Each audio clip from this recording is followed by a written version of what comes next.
और आज रामलला के विराजमान होने के 1 वर्ष पूरे हो गए। इसे जोर से बोलिए, जय श्री राम।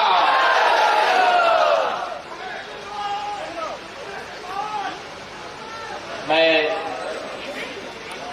सबसे पहले तो कार्यकर्ताओं का यह विशाल समागम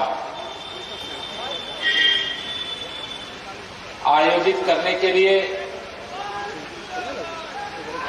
हमारे प्रदेश सरकार में मंत्रिपरिषद के साथी और आप सबके लोकप्रिय विधायक श्री नितिन अग्रवाल जी, भारतीय जनता पार्टी के जिला अध्यक्ष श्री अजीत सिंह बब्बन जी, हमारे जो इस जिले के प्रभारी के रूप में काम कर रहे हैं शंकर लाल लोधी जी, इन सबको कार्यकर्ताओं का समागम करने के लिए मैं हृदय से अभिनंदन करता हूं। अभी जब मैं चूंकि मंच पर इस प्रकार से शायद एक साथ आदरणीय अग्रवाल जी के साथ मैं पहली बार, आप सबसे कितनी निकटता है, कितना प्यार है, कितना दुलार है, वह सब मैंने देखा। क्योंकि बातचीत से अंदाजा लग जाता है, मैं भी आयु छोटी है लेकिन संगठन का काम करते करते अनुभव थोड़ा हो गया है। इतनी अपनत्व भरी बात जो कर लेता है उसका अपनत्व की कोई सीमा नहीं होती। मतलब एक दूसरे में जैसे दूध और चीनी मिल जाते हैं वैसे सब एक दूसरे में समरस है। इस भाव से आप सब लोग एक दूसरे से जुड़े हुए नजर आए। मैं इसके लिए भी और कहीं शांति से एकदम बैठ करके आपने आदरणीय अग्रवाल जी को सुना। बड़े बुजुर्ग हैं, बड़े अनुभवी हैं, वो हरदोई के ही नहीं, उनको पूरे प्रदेश में, देश में जाना जाता है। ऐसे आदरणीय नरेश अग्रवाल जी जो पूर्व सांसद भी हैं, भारतीय जनता पार्टी के नेता भी हैं और आज यहां मंच पर हमारे नितिन अग्रवाल जी जो आज के कार्यक्रम के लिए मैं पहले शायद 4 तारीख को आप कह रहे थे ना जी, 5 तारीख को मैंने कहा भाई साहब मैं तो 5 तारीख को मुझे दिल्ली रहना था किसी काम से। तो उन्होंने कहा किस दिन रह सकते हैं, तो मैं उस दिन कर लेता हूं। तो मैंने कहा देखिए 10 तारीख के बाद ही रह पाएंगे। तो आपने वह तिथि 11 तारीख, मतलब आज 12 तारीख हो गई ना, 11 तारीख कर दी। और 11 तारीख जब कर दिया तो कल तो मैं तीर्थराज प्रयाग में था जहां महाकुंभ का 2025 का आगाज होने वाला है। थोड़ी अड़चन आ रही थी लेकिन मैंने कहा चलो मैं चाहे जैसे भी पहुंचूंगा जरूर। चूंकि कार्यकर्ताओं का समागम होता है तो मैं भी पहले कार्यकर्ता मानता हूं, बाद में अपने को मुख्यमंत्री मानता हूं। इसलिए मैं आने का यहां पे निर्धारित कर लिया था। हमारे लोकप्रिय सांसद भाई अशोक रावत जी, आप सब सुन चुके होंगे क्योंकि कार्यक्रम देर से चल रहा है। मैं इस बार सड़क मार्ग से आया तो थोड़ा देर भी लगी है। हमारे जिले के अध्यक्ष श्री अजीत जी बब्बन जी, जिनको आप सब जानते हो, चहेते हैं आप सबके, बहुत अच्छे से संगठन का काम कर रहे हैं। हमारी जिला पंचायत की अध्यक्ष और जिले की प्रथम नागरिक बहन प्रेमावती जी, हमारे अनुसूचित मोर्चे के क्षेत्रीय महामंत्री श्रीमान पीके वर्मा जी, हमारे विधान परिषद में सदस्य साथी श्रीमान अशोक अग्रवाल जी,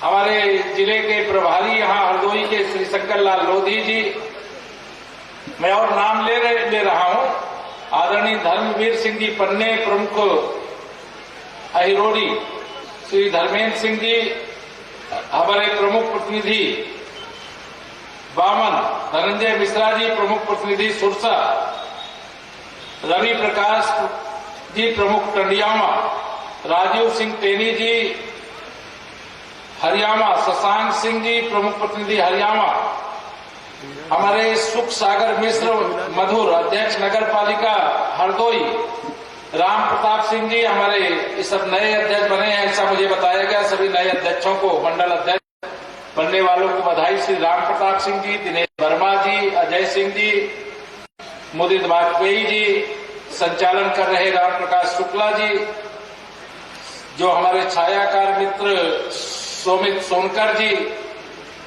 अवनीश चंदानन यानी मीडिया का काम देखते हैं, और यहां पर उपस्थित बड़ी संख्या में भारतीय जनता पार्टी के अन्य पदाधिकारी, कार्यकर्ता, बड़े बुजुर्ग, नौजवान दोस्त, माताओं, बहनों, पत्रकार मित्रों। भारतीय जनता पार्टी की पहचान आप जानते हो, आज देश में ही दुनिया की सबसे बड़ी पार्टी के रूप में विश्व में भारतीय जनता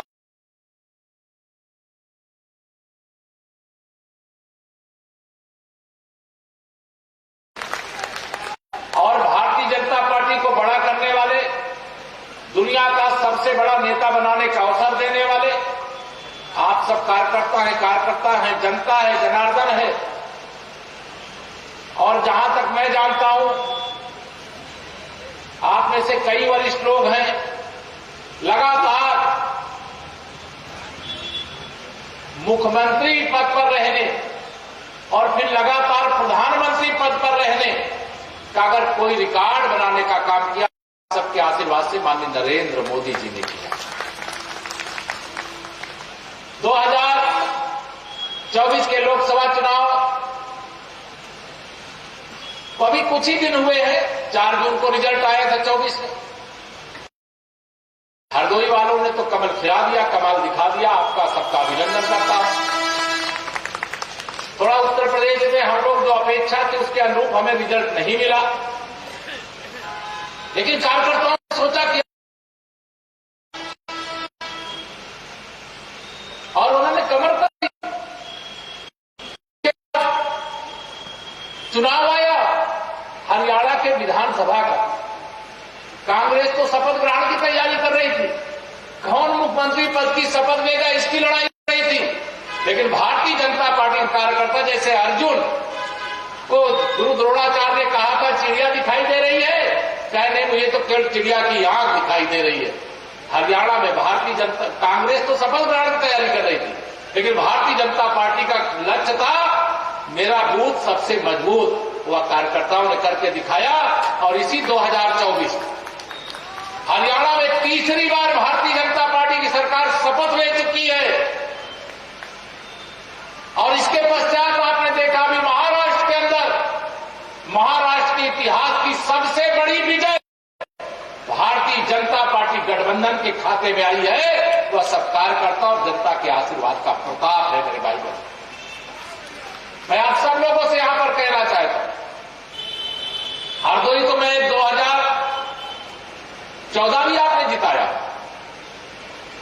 2017 में यहां आदरणीय अग्रवाल जी सही कह रहे हैं, 2017 में एक सीट हमारी बच गई थी, लेकिन अब हमारी सीट कोई बची नहीं, नितिन जी भी अब हमारे हो गए। इसलिए अब हरदोई में कमल ही कमल है, कोई बचा तो नहीं है यहां हरदोई में कमल के अलावा, सब है ना। तो यहां चारों तरफ कमल है, और यह कमल है और कमल रहेगा। अब मैं कमल रहेगा क्यों कह रहा हूं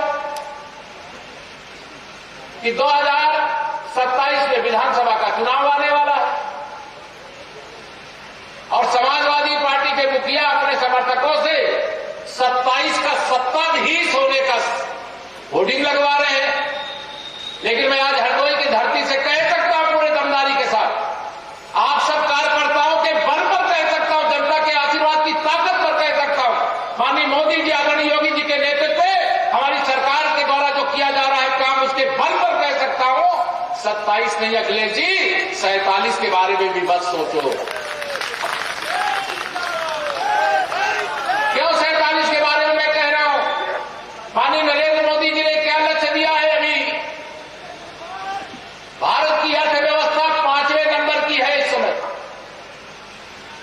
और मोदी जी ने कहा तीसरी बार मोदी सरकार भारत की तीसरे नंबर की अर्थव्यवस्था बनाने का काम करेगी। और क्या कहा है? 2047 तक विकसित भारत बनाने का काम करेंगे। गरीब आदमी गरीब नहीं रहेगा, उसको भी गरीबी की रेखा से बाहर निकाल करके राष्ट्र की मुख्य धारा में, समाज की मुख्य धारा में ला करके खड़ा करें। और इसके 2047 तक अगर विकसित भारत बनाने का लक्ष्य रखा है तो क्या ये सपा बसपा कांग्रेस वाले विकसित भारत बना सकते हैं क्या? बताओ, बना सकते हैं क्या? जोर से बताओ, हाथ उठा के तो बना सकते हैं क्या? ये भारतीय जनता पार्टी नहीं बना सकती है। इसे 2047 तक का के लिए साइकिल को सफाई में ले जाओ अखिलेश जी।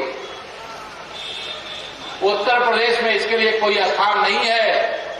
तुम्हारा जो फर्जी पीडीए है ना, परिवार डेवलपमेंट एजेंसी चला रहे हो, उस फर्जी पीडीए का काम खत्म हो गया है। अभी उत्तर प्रदेश के अंदर विधानसभा की 9 सीटों के उपचुनाव हुए। आप सब कार्यकर्ताओं के ही बल पर, यही कार्यकर्ता था और उन क्षेत्रों में विजय दिलाने का काम किया जहां हम लोकसभा का चुनाव हार गए थे, लेकिन विधानसभा में 9 में से 7 सीटें जिता करके और एक ऐसी सीट जिताए हैं, पुनर की सीट है जहां 65% मुस्लिम मतदाता है। वहां पर 1,45,000 वोटों से भारतीय जनता पार्टी के प्रत्याशी को विजय प्राप्त हुई है। चूड़े हिल गई। कटेहरी जो इनका गढ़ बना हुआ था, वहां पर भी कमल खिल गया। और मैं विश्वास से कह सकता हूं आज कि 2027 में करहल में भी कमल खिला देंगे, करहल में भी कमल खिला देंगे। 2027 का या जो विधानसभा का चुनाव आने वाला है, उस चुनाव को लेकर के अभी से तैयारी शुरू करो। मेरा बूथ सबसे मजबूत, और मैं तो नारा लगाता रहा हूं। 2016 में जब मुझे राष्ट्रीय नेतृत्व ने प्रदेश का अध्यक्ष बना दिया तो मैं तो उसी दिन नारा लगाया था कि 100 में 60% वोट हमारा, 40% वोटों में बंटवारा है और बंटवारे में भी हमारा है, क्योंकि हमने सबका साथ सबका विकास किया। कोई भेदभाव हुआ है क्या? गरीब कल्याण की योजना में कोई भेदभाव हुआ है क्या? कोई राशन देने में भेद हुआ है क्या? आयुष्मान कार्ड बनाने में भेद हुआ है क्या?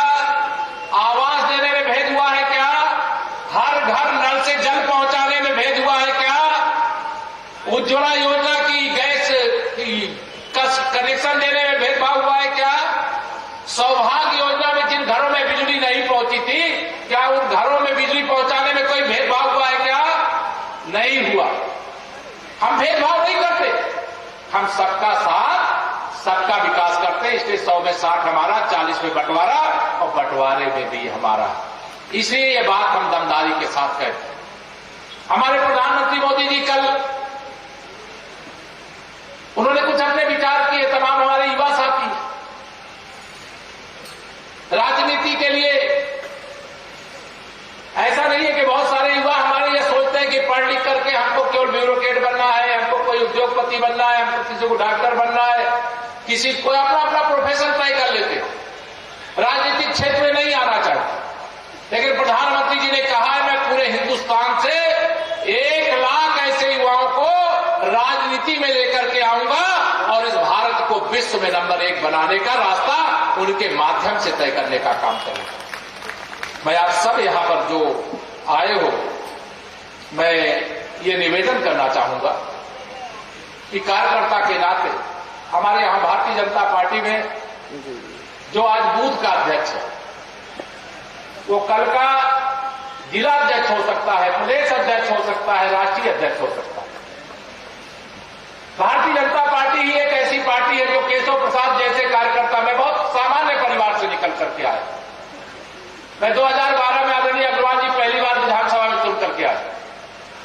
2014 में फूलपुर लोकसभा से सांसद चुना गया और 2 साल ही लोकसभा का कार्यकाल नहीं हुआ था।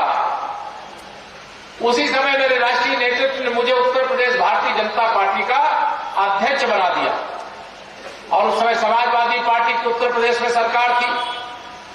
लेकिन अग्रवाल जी का स्थान सपा में नहीं होना चाहिए, तो उसी समय हमारे साथ आना चाहिए था, लेकिन उस समय नहीं आए थे। लेकिन आज हम कह दे रहे हैं, दुरुस्त है। आज भाजपा परिवार की ताकत है भाजपा परिवार के साथ जुड़े हैं और भाजपा परिवार उनके सम्मान का सदा ध्यान भी रखेगी, यह भी मैं कह सकता हूं। साथ ही मैं ये कहूं, जब 2016 में मुझे अध्यक्ष बनाया गया तो उत्तर प्रदेश में हमारे 40 विधायक थे। नितिन जी उस समय भी सदन में थे और 2017 में जब हमारी सरकार बन गई उस समय भी नितिन जी सदन में थे। नितिन जी बहुत परिश्रम करके सदन में जाते थे, ऐसे ऐसे सवाल लेकर के विपक्ष की ओर से आते थे कि वह सवाल कई बार कई हमारे माननीय मंत्रीगणों को परेशानी में भी डालता था। लेकिन हमें खुशी उस दिन हुई जिस दिन आदरणीय नरेश अग्रवाल जी के साथ साथ नितिन जी भी भाजपा के साथ जुड़ गए, क्योंकि उस समय सदन में दूसरे दल के सदस्य थे, लेकिन उनके अनुभव बहुत अच्छे, उन्होंने अपने पिताजी से बहुत कुछ सीखा, अपने परिवार से बहुत कुछ सीखा। और अगर विरोध की जहां तक बात है, अभी मैं नितिन जी का भाषण सुन रहा था, वो कह रहे थे मेरा बहुत लोग विरोध करते हैं। अरे विरोध तो ताकतवर लोगों को होता है, कोई कमजोर लोगों का कोई विरोध नहीं करता। आप अपनी पार्टी की ताकत बढ़ाइए और पार्टी की ताकत को बढ़ाने में अगर आपका विरोध होता है तो उसे आप, क्या भाजपा का विरोध देश में नहीं हो रहा है क्या? मोदी जी सबका साथ सबका विकास की बात करते तो क्या मोदी जी का विरोध करने वाले नहीं है क्या? उनका भी विरोध करते हैं। तो विरोध करने वालों की चिंता किए बगैर हमारा लक्ष्य निर्धारित है। हम हरदोई के विकास के लिए, हम उत्तर प्रदेश के विकास के लिए, हम देश के विकास के लिए, हम गरीबों के उत्थान के लिए, नौजवानों के उज्जवल भविष्य के लिए, महिलाओं के सशक्तिकरण के लिए जो कुछ अच्छा से अच्छा कर सकते हैं। अगर प्रदेश का 8 लाख करोड़ के लगभग का बजट है तो हरदोई का जो हिस्सा है उस हिस्से में हरदोई का अधिक आवे, इसके लिए मैं भी आपके साथ सदा सहयोग करने को तैयार हूं, यहाँ के सभी जनप्रतिनिधियों के साथ सहयोग करने को तैयार। और आपकी भी यह जिम्मेदारी तो है ही, आप उस जिम्मेदारी को निभा भी रहे। मैं आप सब लोगों के सामने आज यहां पर यही कहूंगा कि 2014 से जब से देश में माननीय मोदी जी के नेतृत्व में सरकार बनी है, हम 2025 में खड़े हैं। मुझे बताइए, मोदी जी के आने के बाद देश बदला है कि नहीं बदला? जोर से बताइए, बदला है कि नहीं बदला है? उत्तर प्रदेश में 2017 में आदरणीय योगी आदित्यनाथ जी के नेतृत्व में हमारी सरकार बनने के बाद बताइए प्रदेश बदला है कि नहीं बदला? हम आपको भरोसा दिलाते हैं। अभी तो जो कुछ आप देख रहे हो ये झांकी है, पूरी पिक्चर बाकी। अभी प्रयागराज के कुंभ से मैं अभी क्षेत्र में तैयारियां चल रही है, कल मैं वहां से आया, केवल हरदोई के कार्यक्रम में आने के लिए कल आया। नहीं, मेरा मन था कि प्रथम स्नान संपन्न हो जाए तब उसके बाद वहां से आया। प्रयागराज के कुंभ को लेकर के आप सबके मन में उत्सुकता है, जानकारी है ना सबको? कुंभ हो रहा है, इसकी जानकारी हाथ उठा के बताओ ना, है जानकारी? कितने लोग चलना चाहते हो, जरा हाथ उठा बताओ। मुझे लग रहा है नितिन जी ने बस पहले से खड़ी कर दिया, इसलिए आप लोग तैयार हो। आप सब आए, आप सबका स्वागत है। आपको बताना चाहता प्रयागराज का कुंभ का इस बार जो अवसर है, 144 साल के बाद ऐसा दुर्लभ और अद्भुत संयोग है, ऐसा शुभ मुहूर्त है जो ज्योतिषीगण विद्वानगण बताते हैं कि 144 साल पहले इस प्रकार का मुहूर्त आया था। तो अगर आपके पास अवसर है तो आप सबको आह्वान करूंगा, सभी बड़े बुजुर्गों से, नौजवान दोस्तों से, माताओं बहनों से, हरदोई वासियों से, प्रदेशवासियों से, देशवासियों से, दुनिया भर में बसे हुए भारतवंशियों से, जो आना चाहता वो आवे, उनका स्वागत है। मैं चूंकि प्रयागराज का रहने वाला हूं तो मेरे लिए अतिथि देवो भव, आपका स्वागत है। जब आप आएंगे तो आपको कोई परेशानी नहीं होगी। हाँ, गंगा जी में डुबकी लगाने का सुनहरा अवसर जरूर प्राप्त होगा। और अगर आपके पास समय 1 सप्ताह का होगा तो भी पूरा मेरा क्षेत्र अगर आप घूमना चाहेंगे तो अभी कम पड़ जाएगा, ये मैं आपको बताना चाहता हूं। इतना विस्तृत मेला क्षेत्र का विस्तार किया गया। मैं आप सब लोगों से आज यहां पर यही कहूंगा, यहां यद्यपि भारतीय जनता पार्टी का संगठन भी है, नितिन जी सहित हमारे एक और यहां पर मंत्रिपरिषद में बहन है, रजनी जी, आप जानते हैं हमारे विधायक गण हैं, हमारे सांसद गण हैं, सब आपको सुनते हैं। कोई भी कभी कोई समस्या ऐसी भी हो, आपको लगे कि यहां समाधान नहीं हो पाया, मैं खुलेआम ऐलान करता हूं, 7 कालिदास मार्ग में कैंट कार्यालय में ही बैठता हूं। क्यों कि कोई उत्तर प्रदेश के 75 जिले में से कहीं से भी अगर कोई आना चाहे तो उसको विधानसभा सचिवालय में घुसने में पास बनवाने की दिक्कत ना हो, इसलिए 7 कालिदास मार्ग का दरवाजा आप सबके लिए सदा खुला हुआ है। मैं आप सबको यह भी कहना चाहता हूं और मैं सदा यही कहता हूं, भारतीय जनता पार्टी के कार्यकर्ता के नाते, मैं कार्यकर्ता पहले हूं, डिप्टी सीएम बाद में, और अधिकारियों को भी मैं खुले मंच से कहा करता हूं, मेरे कार्यकर्ता का सम्मान, मैं उप मुख्यमंत्री हूं, आप मेरा सम्मान करें, मुझे मैं आया हूं यहां सलामी दिलवाएं पुलिस से, कोई निर्देश दो उसका पालन करें, लेकिन अगर मेरे कार्यकर्ता की कोई ना सुने तो मैं उसे बर्दाश्त नहीं करता। जो अभी नितिन जी ने कहा कि मैं कार्यकर्ताओं के सम्मान से समझौता नहीं करता, तो हमारी अगर आज डबल इंजन की सरकार है तो जनता का आशीर्वाद है, लेकिन माध्यम कौन है? अगर कोई हरदोई से लखनऊ पहुंचना है तो पहुंचने के लिए जो माध्यम है वह माध्यम हमारा कार्यकर्ता है, जिसके परिश्रम से भारतीय जनता पार्टी जीतती और सरकार बनती। 2014 में जब हम लोकसभा चुनाव जीते थे उत्तर प्रदेश का और देश का, उस समय किसी को विश्वास नहीं था कि भारतीय जनता पार्टी बहुमत प्राप्त करेगी, लेकिन 2014 में नारा देश में एक गूंजा 272 प्लस का, और आप सब ने उसमें अपना योगदान दिया, इसके लिए मैं आपको प्रणाम करता हूं। अन्यथा मोदी जी जैसा नेता देश के प्रधानमंत्री के रूप में हमको नहीं मिलता। 2017 के विधानसभा चुनाव लोगों को विश्वास ही नहीं था, एक यहां फैशन बना हुआ था, सपा जाएगी तो बसपा आएगी, बसपा जाएगी तो सपा आएगी, लेकिन उसके बीच में से आपने कमर खिला करके उत्तर प्रदेश के इतिहास की सबसे बड़ी विजय 325 सीटें 403 में से जिता करके भारतीय जनता पार्टी की सरकार उत्तर प्रदेश में भी बनाने का काम किया। लगातार 2 जीत हुई। 2019 में उत्तर प्रदेश में मोदी जी को प्रधानमंत्री बनने से रोकने के लिए सपा बसपा ने गठबंधन कर लिया, लेकिन मैं धन्य है आप सब लोग कि सपा बसपा के गठबंधन के बाद भी आपने हरदोई और उत्तर प्रदेश में कमर खिलाया और 300 से अधिक सीटें जिता करके दूसरी बार माननीय नरेंद्र मोदी जी के नेतृत्व में भारतीय जनता पार्टी की देश में सरकार बनाने का काम किया। 2022 के विधानसभा चुनाव में आप सबको याद होगा, समाजवादी पार्टी अहंकार के आकाश में पहुंच गई थी।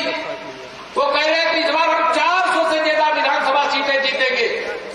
उनके गुंडे, उनके अपराधी, उनके माफिया, उनके दंगाई चुनाव से पहले ही गांव-गांव में अराजकता का माहौल बनाने का काम किए थे।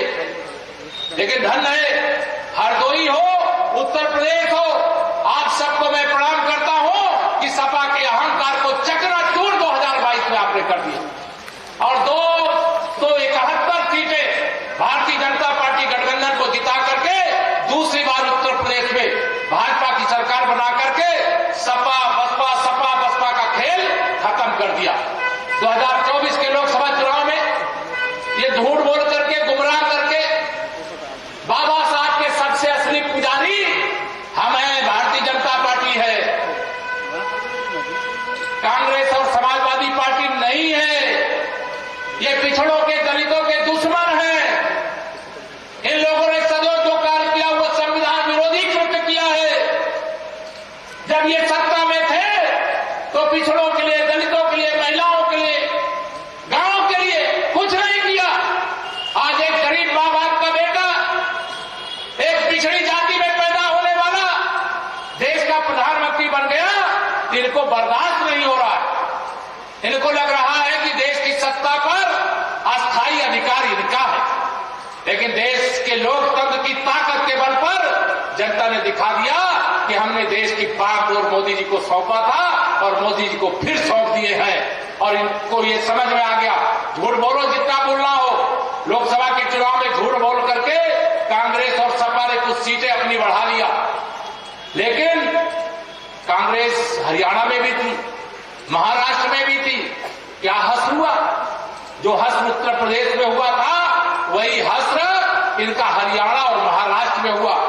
उत्तर प्रदेश के उपचुनाव में जनता ने इनको फिर से सबक सिखा दिया।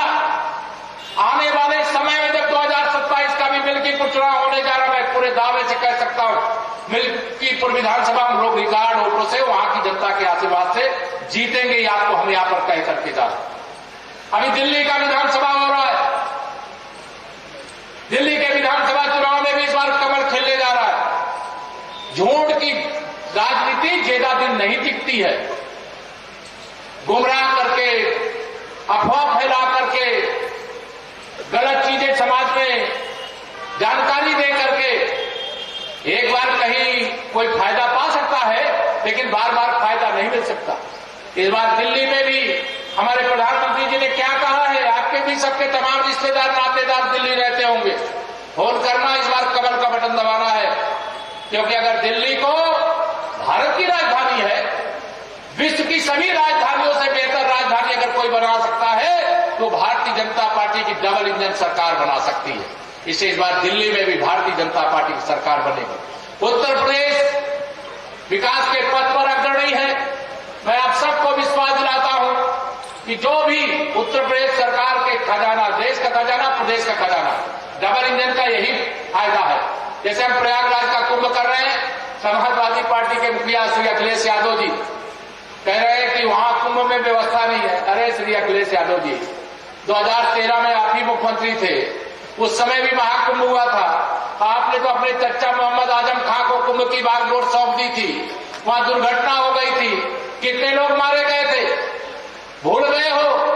मैं याद दिला रहा हूं, हमने 2019 का अर्ध कुंभ किया, 24 करोड़ लोग आए, किसी को खरोच भी नहीं लगी। इतना दिव्य, भव्य, सुरक्षित और सफल कुंभ संपन्न हुआ। 40 से 50 करोड़ लोग 2025 के महाकुंभ में आने जा रहे हैं और 2025 के महाकुंभ में सरकार की ओर से सभी आवश्यक व्यवस्थाएं की गई हैं। लेकिन आपको अगर याद हो, जब देश का प्रधानमंत्री कौन, माननीय नरेंद्र मोदी जी जैसा हो और वह कुंभ स्नान करने के लिए आते हैं और स्नान करने के बाद वह किन्हें सम्मान देते हैं? जो कुंभ मेले की सफाई करने वाले कर्मचारी थे, उनको कुर्सी पर बैठाकर स्वयं जमीन पे बैठ करके उनके चरण धो करके उनको सम्मान देने का काम करते हैं। ये अखिलेश जी आप नहीं कर सकते, आपका दोस्त राहुल गांधी भी नहीं कर सकते, ये मोदी जी ही कर सकते हैं। श्रमिकों का सम्मान, गरीबों का सम्मान, माताओं का सम्मान, 3 करोड़ लखपति दीदी बनाने का काम यह कौन कर सकता है? ये मोदी जी कर सकते हैं। मैं आप सब लोगों से आज यहां पर यही निवेदन करके जाऊंगा, क्योंकि आगे अभी कुछ सरकारी बैठकें भी है, पार्टी कार्यालय में भी बैठक है। आप सब कार्यकर्ताओं से कहूंगा, कार्यकर्ता के रूप में एक चट्टान की तरह आप डटे रहिए। भारतीय जनता पार्टी के अंदर कार्यकर्ताओं का जितना सम्मान है वह किसी का सम्मान नहीं होता। भारतीय जनता पार्टी में मैं भी कार्यकर्ता हूं, हमारे नितिन जी भी कार्यकर्ता, मंच पर 2 लोग बैठे, हम सब पार्टी के कार्यकर्ता। कार्यकर्ता पहले है, ये जिम्मेदारियां तो आती और जाती रहती हैं। हम भारतीय जनता पार्टी कार्यकर्ता के रूप में जहां पर है वहां कमल का फूल ऐसे खिला दें कि लक्ष्मी जी साक्षात वहां पर आकर के विकास के लिए कोई कमी न रह जाए, इस प्रकार की व्यवस्था हो जाए। ऐसा मैं निवेदन आह्वान करके आप सब कार्यकर्ता इतनी बड़ी संख्या में आए, मैं यह देख करके भी बहुत आह्लादित हूं कि इतनी बड़ी संख्या में कार्यकर्ता एक साथ आते हैं। और नितिन जी, आपने इस प्रकार का प्रयास किया, आपकी बहुत सराहना करता हूं। जिलाध्यक्ष जी, आपने कार्यक्रम को सफल बनाने में सहयोग किया पूरा, उसके लिए भी, प्रभारी जी भी और मंच पर सभी जनप्रतिनिधिगण सबको बहुत हृदय से धन्यवाद देते हुए अपनी वाणी को मैं यहीं पर विराम दूंगा। दोनों हाथ उठा करके एक बार फिर से बोलिए, भारत माता की, भारत माता की जय श्री राम। बहुत बहुत धन्यवाद।